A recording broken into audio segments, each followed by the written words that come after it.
There's been a lot of talk in recent years about the sharing economy, the fact that now in many cases you have people who are using Airbnb and ride-sharing services as their primary way of going about daily life.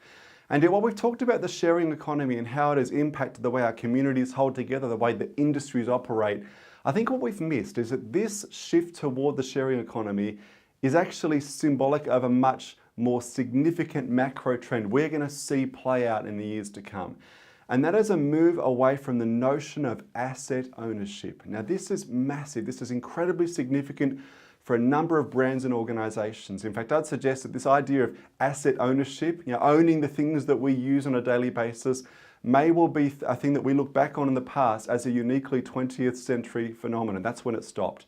Because in the 21st century, we're going to move to an environment where we will pay to use assets rather than actually owning them outright. Now, I saw a glimpse into how this will likely play out in the years to come, working with a large car leasing company called LeasePlan. Now, this is a global organization, and LeasePlan are one of the leaders in providing leasing services for organizations and individuals. And we were talking at that conference about the challenge of this shift toward an era where people don't lease an asset with a view to owning it at the end of the lease, but rather pay to use that asset as they go along. Now, the CEO of LeasePlan shared that this is already well and truly on their radar. This is where they are focusing. In fact, his suggestion was in the years to come, we will see car use as a subscription model item. In other words, you will pay to access the use of a car. Maybe it's $1,000 or $1,500 a month. That will give you access to a vehicle. Now, throughout the week, you may use a small vehicle to get from A to B, from home to work and back again. But on the weekend, you may essentially trade that small vehicle in and get access to a larger SUV or four-wheel drive for family outings. And when it comes around to anniversary time, you may well then want to get access to a convertible for that special occasion. So essentially, you're paying for access to a vehicle. We call this mobility as a service. Access to the vehicle rather than ever actually owning the asset. Now, we are already seeing Volvo rolling out a plan that fits into this model. We've already seen GM over in the US launch this in the last few months with a book by Cadillac service.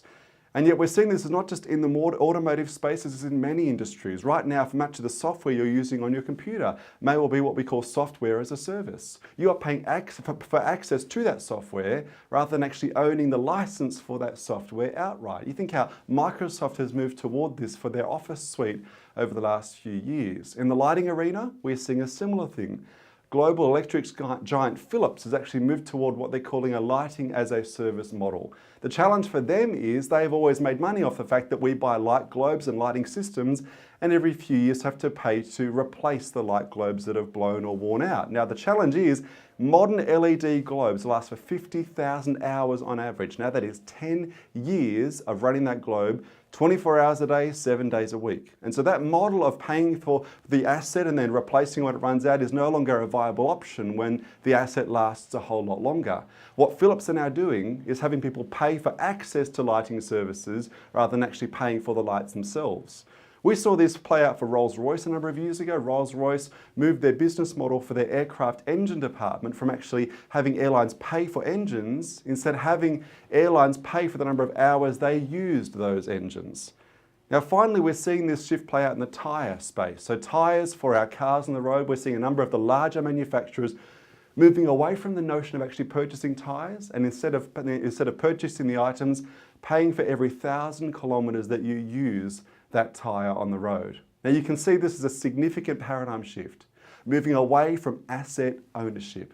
And we've seen in the last few years many brands struggle to make this leap, this paradigm shift. In fact, Apple are a good example. Apple, of course, disrupted the entire music ecosystem with iTunes, and yet themselves got stuck in that paradigm of this notion of us paying for the music we listen to. We're to own the song. And yet when we saw Spotify and Pandora come onto the scene with streaming services, Apple took a while to shift their paradigm to catch up to this new model for music consumptions. By the time they caught up, they were in catch-up mode, quite literally. It was a challenge because they had missed that first mover advantage.